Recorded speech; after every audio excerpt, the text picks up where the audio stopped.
गाजियाबाद नगर निकाय चुनाव को लेकर कई बीजेपी के वरिष्ठ नेता अपनी अपनी दावेदारी पेश कर रहे हैं, पर राजनीति के पुरोधा बीजेपी के सीनियर लीडर एवं उत्तराखंड के पूर्व राज्य मंत्री पंडित सच्चिदानंद पोखरियाल शर्मा, जो कि समाज के लिए तत्पर तैयार रहते हैं। सच्चिदानंद पोखरियाल बीजेपी के काफी सीनियर लीडरों में से एक है और कई सामाजिक संगठनों से भी जुड़े हैं और यह समाज के लिए तत्पर तैयार रहते हैं। तब हिंदी न्यूज़ वन के विशेष संवाददाता कपिल श्रीवास्तव ने बीजेपी सीनियर लीडर पंडित सच्चिदानंद पोखरियाल के निज कार्यालय पर जाकर महापौर पद के लिए की खास बातचीत। तब पंडित सच्चिदानंद पोखरियाल ने संवाददाता से कहा कि गाजियाबाद में अभी विकास की बहुत जरूरत है।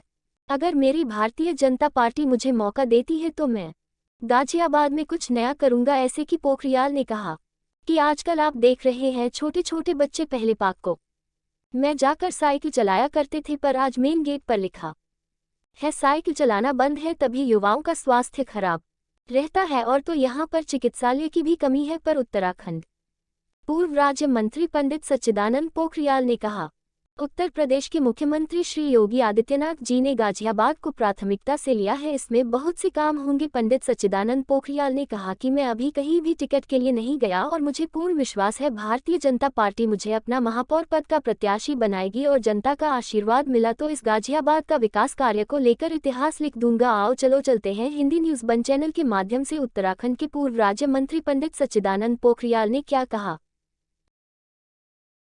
सबसे पहले मैं हिंदी न्यूज़ वन के सभी दर्शकों को नव वर्ष की शुभकामना देता हूं। मैं सच्चिदानंद शर्मा पोखरियाल। जी एक और सवाल है मेरा आपसे। आप राजनीति में काफ़ी वरिष्ठ नेता हैं, पूर्व में मंत्री रहे हैं। नगर निकाय चुनाव नज़दीकी में, क्या आपने आवेदन या आपकी इच्छा है मेयर पद के लिए?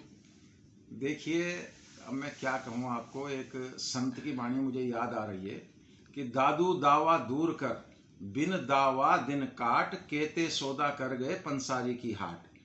तो मुझे दावा कहीं नहीं है, मेरा कोई ऐसा नहीं है कि, लेकिन मेरी बड़ी प्रबल इच्छा है कि गाजियाबाद में जो विकास होना चाहिए, जो मेरे मस्तिष्क में है और जो मैं चाहता हूँ कि ईमानदारी से अगर गाजियाबाद में आज जगह जगह आप देख रहे हैं अवैध कॉलोनियाँ बन रही हैं, कंक्रीट के जंगल खड़े हो रहे हैं, लेकिन चिकित्सा, स्वास्थ्य और शिक्षा के लिए जो काम होना चाहिए था अभी वो काम होना बाकी है।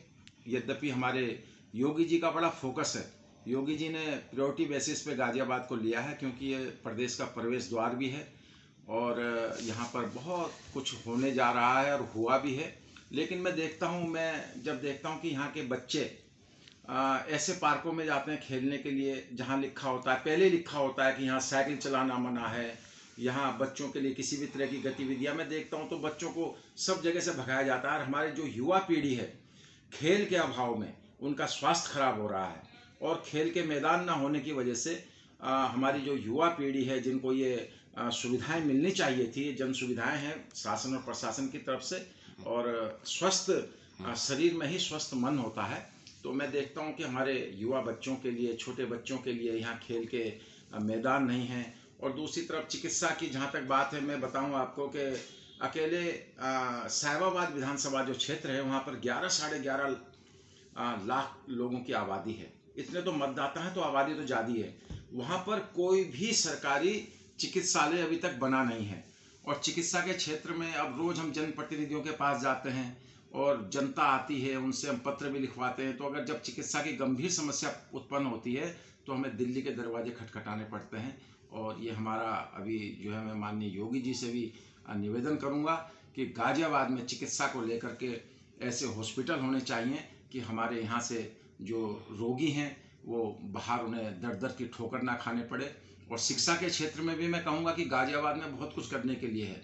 ईमानदारी से कहें तो यहाँ पर शिक्षा के लिए हम इस गाजियाबाद को एजुकेशन का हब बना सकते हैं। लेकिन प्राइमरी शिक्षा के बाद और बेसिक शिक्षा के बाद जब हायर एजुकेशन की बात आती है तो यहाँ के छात्रों को पलायन करना पड़ता है, बाहर जाना पड़ता है। तो शिक्षा में, चिकित्सा में, स्वास्थ्य में बहुत काम करने की यहाँ पर अभी जो है हमें आवश्यकता है। और सबसे बड़ी बात जो है, जन और जीवन के लिए सबसे बड़ी जो स्वच्छ जल होना चाहिए पीने के लिए, और हवा होनी चाहिए, पर्यावरण की यहाँ पर इतनी समस्या है। हमने कंक्रीट के जंगल पूरे गाजियाबाद में देखो आप, गाजियाबाद का अगर विकास हुआ है तो विकास के साथ साथ प्रकृति का जो संतुलन यहाँ पर बनाए रखना चाहिए था, उसमें कहीं ना कहीं बहुत चूक हो रही है। और यहाँ पर मैं देखता हूँ ऐसी इंडस्ट्रीज़ लगी हुई हैं जो बहुत पोल्यूशन करती हैं, धुआं करती हैं, उन पर प्रतिबंध होना चाहिए। और पर्यावरण की सुरक्षा के लिए हमें तो मनुष्य का स्वास्थ्य सबसे पहली प्राथमिकता होनी चाहिए शासन और प्रशासन के लिए। लेकिन यहाँ पर जिस तरह से आप देख रहे हैं, अगर गाजियाबाद में जाएंगे तो कल परसों में देख रहा था साईं उपवन यहाँ पे है हिंडन के पास में, वो बहुत अच्छी तर्ज पर उसे नगर निगम ने डेवलप किया है। लेकिन ऐसे उपवन पूरे गाजियाबाद में जहाँ जहाँ हम कर सकते हैं, हमें यहाँ कंक्रीट के साथ साथ जंगलों के साथ साथ अपने पर्यावरण की रक्षा के लिए पेड़ पौधे भी लगाने होंगे।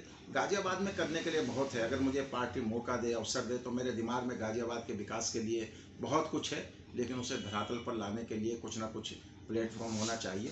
तो जो आपने बात मुझे कही है, अगर पार्टी मुझे अवसर देगी तो मैं इसे अपने विजन के साथ जरूर इम्प्लीमेंट करूँगा। आपने आवेदन किया है? नहीं, मैंने कहा ना कि मैं कोई दावा नहीं किया मैंने। पार्टी अगर खुद देगी तो आपने पूर्व में भी साहिबाबाद विधानसभा से अपनी दावेदारी दी थी, पर योगी जी के कहने पर आपने अपना नहीं, दावा करना तो हर कार्यकर्ता का अधिकार है। अगर हम पार्टी में काम कर रहे हैं और हम सक्षम हैं और हमारे अंदर काम करने का विजन है तो हमें करना चाहिए। तो क्या लगता है उस नज़रिए से भी देख सकते हैं आपने मेयर पद को? भरोसा है, मुझे पूरी उम्मीद है कि किसी सुयोग्य जो है कैंडिडेट को पार्टी चुनेगी, और जिसको भी चुनेगी हम उसके साथ खड़े हैं। कमल का फूल आप? हाँ, मैं तो कमल का सिपाही हूँ, कमल के साथ खड़ा हूँ।